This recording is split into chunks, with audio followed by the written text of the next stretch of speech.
할렐루야, 좋은 아침입니다.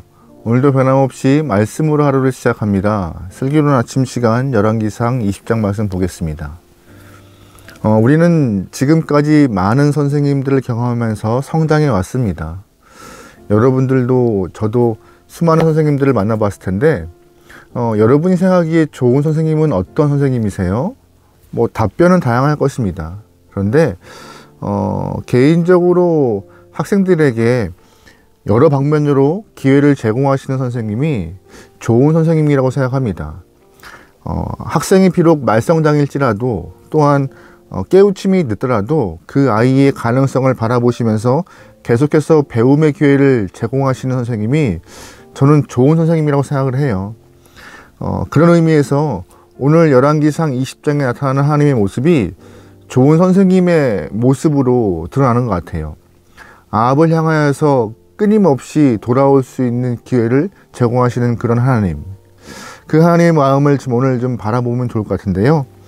북이스라엘의 아합 왕은 악한 왕으로 알고 있습니다.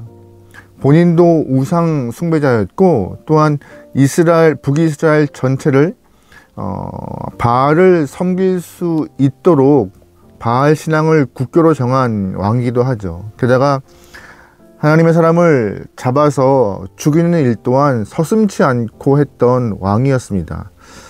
그런데 하나님이 그런 아합에게 기회를 주세요. 오히려 그런 우상 숭배자이며 하나님의 마음을 아프게 했던 아합의 생명을 뺏어가도 항변이나 변명하지 못할 수밖에 없는 상황이 아합일 텐데 오히려 아합에게 기회를 주시면서 돌아올 수 있는 희망을 주십니다. 왜 하나님은 이렇게 악한 왕 아합에게 기회를 주실까요? 먼저는 그런 악한 자가 돌이켜서 주 앞에 오르는 것이 하나님께 영광이 되기 때문입니다. 두 번째, 하나님이 그런 악한 왕에게 기회를 주신 것은 아합 왕이 돌아오면은요, 북이스라엘 전체 이스라엘 사람들에게도 유익함이 있기 때문에 하나님은 임금인 그 아합이 돌아오도록 기회를 주신 거였어요. 하나님께서 아합에게 허락하신 기회는 아람 왕 벤하닷을 통하여서 발생되었습니다. 당시 아람은요, 북이스라엘의 국경을 접하고 있는 나라였는데 강대국이어서 틈만 나면 북이스라엘을 괴롭히고 또한 툭툭 건들고 치고 가고 못살게 구는 나라였습니다. 그런데 어느 날 아람 왕 벤하닷이 북이스라엘을 또 쳐들어와서 아합을 향하여서 도발하고 선전포고를 하고 있어요. 벤하닷의 도발에 아합은 비굴한 모습까지 보이게 되는데요. 4절 말씀에 이런 표현이 있습니다. 이스라엘의 왕이 대답하여 말하기를 내 주 왕이여 왕의 말씀같이 나와 내 것이 다 왕의 것이니이다 하였더라. 아멘. 무슨 말이에요? 4절 말씀에 아합이 내 주 왕이여 라고 고백하는 이가 바로 아람 왕 벤하닷입니다.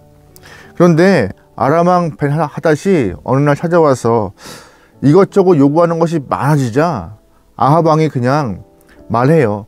내가 갖고 있는 모든 것이 당신 것이니 마음대로 가져가십시오라고 벤하닷의 요구에 다 응하는 모습으로 비굴함을 좀 보이고 있죠. 하나님은 아합의 이런 모습을 보시고 하나님의 사람을 보내어서 하나님의 뜻을 전하십니다. 10절 말씀입니다. 한 선지자가 이스라엘의 아합 왕에게 나아가서 이르되 여호와의 말씀이 네가 이 큰 무리를 보느냐? 내가 오늘 그들을 내 손에 넘기리니 너는 내가 여호와인 줄 알리라 하셨나이다. 아멘. 무슨 말이에요? 하나님이 아합에게 아람과 전쟁을 하라. 내가 너와 함께 하실 것이고 또한 너에게 승리를 줄 것이다 라고 약속하고 계신 것이 하나님의 말씀이었습니다. 그런데 잘 보시면요, 이렇게 북이스라엘이 아람에게 위협을 당하고 무시를 당하는 상황 가운데 아합 왕이 그렇게 좋아하고 말을 들었던 바알 선지자, 아세라 선지자 한 명도 나타나지 않아요. 말을 하지 않아요. 그들이 계시받은 것이 없었던 것인지 아합 왕 앞에 나가서 어떠한 메시지조차 전하는 모습이 없습니다. 오히려 아합 왕이 그렇게 싫어하고 미워했던 하나님이 하나님의 사람을 보내어서 아합에게 내가 함께 할 테니 나가 전쟁해 라고 위로와 격려와 힘을 싣고 계십니다. 이 모습 가운데 우리가 잘 기억해야 돼요. 하나님은요, 참 신이신 하나님은 끝까지 기회를 주시면서 또한 우리에게 힘써 싸워라, 내가 너와 함께 할 것이다 하며 격려하시는 분이 우리 아버지이십니다. 여러분, 그러기에 세상 가운데 하나님을 의지하며 주님을 향한 믿음을 갖고 힘써 싸워나가길 소망합니다. 세상 앞에서 비굴하거나 아니란 모습으로 대하는 것이 아니라 믿음으로 싸워 이겨 하나님의 영광 돌릴 수 있는 귀한 영혼 되기를 소망합니다. 잘 보시면요, 오늘 하나님께서 아합에게 마지막 기회 주세요. 그리고 전쟁하라 선포하십니다. 근데 아합도 하나님의 말씀이 마지막 기회인 줄 아는 것 같아요. 나가서 전쟁을 하는데 감사하게도 아람과 전쟁에서 승리합니다. 19절 20절 말씀이에요. 각 지방 고관의 청년들과 그들을 따르는 군대가 성읍에서 나가서 각각 적군을 쳐 죽임에 아람 사람이 도망하는지라. 이스라엘의 소춘이 아람 왕 베나다시 말을 타고 마병과 더불어 도망하여 피하니라. 아멘. 약속을 지키며 함께 하시는 하나님을 경험했던 아합이었습니다. 승리를 맛보았어요. 이렇게 맛보았으면 상식적으로 아합이 주 앞에 돌아와서 하나님이 참신인 줄 알았습니다 라고 회개하는 모습 또한 하나님을 인정하는 모습이 좋은데, 원래 악한 사람들은 한 번에 딱 돌아오는 것이 없는 것 같아요. 돌아오는 것이 쉽지 않은 것 같아요. 하나님은 그럼에도 다시 한번 하나님의 사람을 보내어서 아합에게 메시지를 선포하십니다. 어떤 메시지냐? 다시 한번 아람이 쳐들어올 것이니 잘 정비하고 힘을 길리고 있어라 라고. 그런데 하나님 사람의 예언대로 다시 한번 아람이 정비하여서 북이스라엘을 쳐들어옵니다. 어떤 결과가 발생했을까요? 29절 말씀이에요. 진영이 서로 대치한 지 7일이라 일곱째 날에 접전하여 이스라엘 자손이 하루에 아람 보병 10만 명을 죽이매 그 남은 자는 아벡으로 도망하여 성읍으로 들어갔더니 그 성벽은 그 남은 자 2만 7천 명 위에 무너지고 베나닷은 도망하여 성읍에 이르러 골방으로 들어가니라. 아멘. 한 번 더 북이스라엘이 승리합니다. 계속 하나님이 아합에게 돌아올 수 있는 기회를 주고 계시고 승리를 통하여서 참 신이 누구인지를 각인시키고 있는 본문이 오늘 이야기의 말씀입니다. 객관적으로 북이스라엘은 아합과 상대가 안 됐을 것이고 아합이 승리하려는 확률은 극히 적었지만 하나님이 도우시는 북이스라엘은 승리했습니다. 하나님이 계속 증명하고 계세요. 내가 참신이심을. 여기까지가 아합에게 허락하신 하나님의 기회였습니다. 이제 아합은 두 번의 승리를 통하여서 하나님을 충분히 알았을 것이고 하나님께 돌아가면 되는 거였어요. 그런데 아합이 여기서 도망가서 피신해 있던 베나닷을 완전히 제거하여 완벽한 승리를 이루면 좋은데 그렇게 하지 않습니다. 마지막이 좀 어설퍼요. 3-4절 말씀입니다. 베나닷이 왕께 아뢰되 내 아버지께서 당신의 아버지에게서 빼앗은 모든 성읍을 내가 돌려보내리이다. 또 내 아버지께서 사마리아에서 만든 것 같이 당신도 다메섹에서 당신을 위하여 거리를 만드소서. 아합이 이르되 내가 이 조약으로 인해 당신을 놓으리라 하고 이에 더불어 조약을 맺고 그를 놓았더라. 아멘. 무슨 말이에요? 두 번의 승리를 경험하고 이제 몰래 도망가 있던 베나닷이 아합과 만나게 된 거예요. 아합은 베나닷의 목을 치면 그의 목숨을 가져오면 완벽한 승리로 끝나는 것인데 목을 치지 않고 오히려 두 가지의 협상 조건을 내걸었던 베나닷의 이야기를 듣고 조약을 맺습니다. 베나닷이 요구했던 첫 번째 조약은 무엇이에요? 선대 왕이 빼앗은 북이스라엘의 모든 성읍 돌려주겠다. 두 번째, 수도인 다메섹에 아합 당신의 이름으로 거리를 만들어서 당신을 높이겠다라는 이 두 가지. 아합은 베나닷의 두 가지 조건을 들으면서 자신을 큰 왕으로 인정받는 것 같고 자신의 힘을 이렇게 인정받는 것 같아서 대뜸 조약을 맺어버립니다.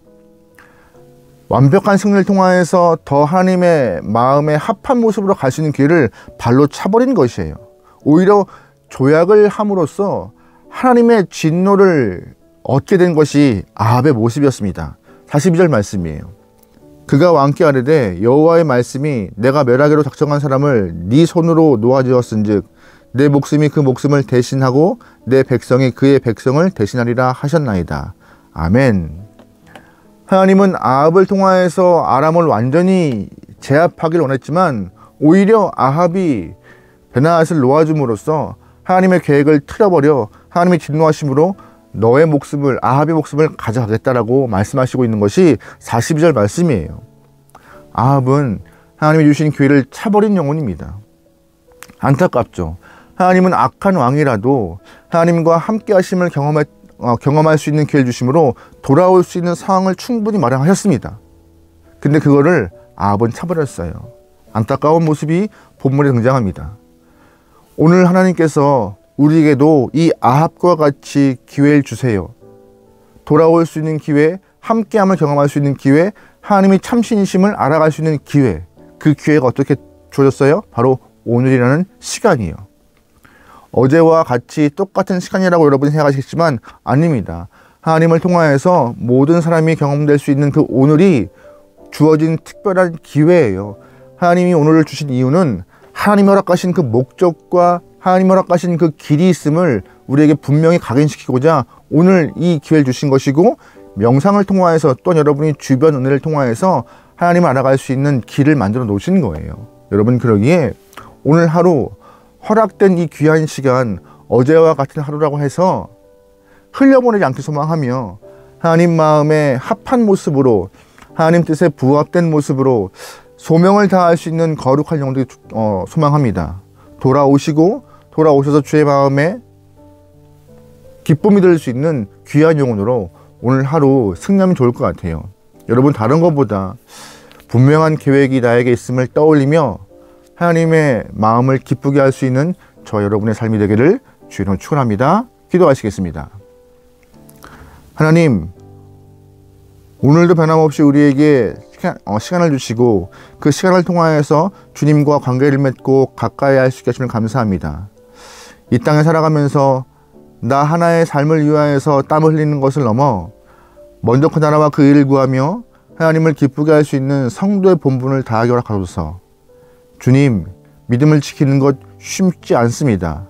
하지만 끝까지 믿음을 지켜내어서 하나님의 영광 돌릴 수 있는, 하나님께 나아갈 수 있는 귀한 삶이 되게 나오니 성령 하나님이 주장하시고, 또한 주변에 주님께 돌아와야 될 영혼이 있다면 중보하여서 그들이 돌아올 수 있는 길을 만들 수 있도록 우리를 주의 도구로 삼아 주시옵소서. 모든 걸 맡기오며 예수님의 이름으로 기도합니다.